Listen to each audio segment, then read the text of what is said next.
Salut les parents, vous écoutez Quelque chose à vous dire et tous les 15 jours, je vous partage une pensée inspirante d'une ou d'un invité du podcast.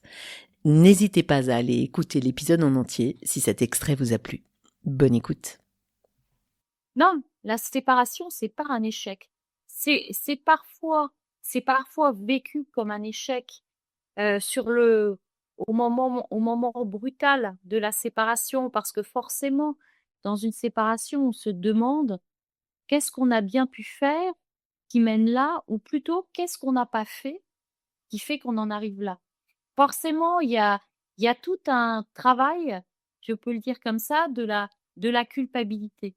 Mais non, c'est pas un échec, parce que une séparation, c'est plutôt une épreuve de vie. C'est-à-dire que, bah oui, il y a dans des histoires de couple, dans des histoires d'amour, il y a un début, il y a une fin. Moi, je crois pas du tout, à cette idée de l'éternité de l'amour. Je pense que ça aussi, c'est quelque chose qui, dans notre culture, est à rapporter, à beaucoup plus à la religion, à cette idée, d'un amour éternel de Dieu. Mais je pense qu'entre humains, bah, il y a toujours, l'amour doit toujours être pensé par rapport à la fin de l'amour. Tout simplement parce que aimer déjà, c'est avoir peur que l'amour se termine. Parce que nous sommes des êtres finis. Et donc, il y a toujours la possibilité de la fin d'une histoire.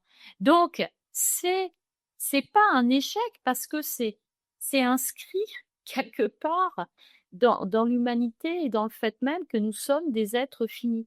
Mais en revanche, c'est une épreuve, parce que, au sens étymologique du terme, c'est quelque chose qui nous éprouve. Nous sommes éprouvés dans la séparation. Et donc, comment faisons-nous avec ce qui nous éprouve? Comment faisons-nous pour le traverser, alors même que c'est une traversée difficile?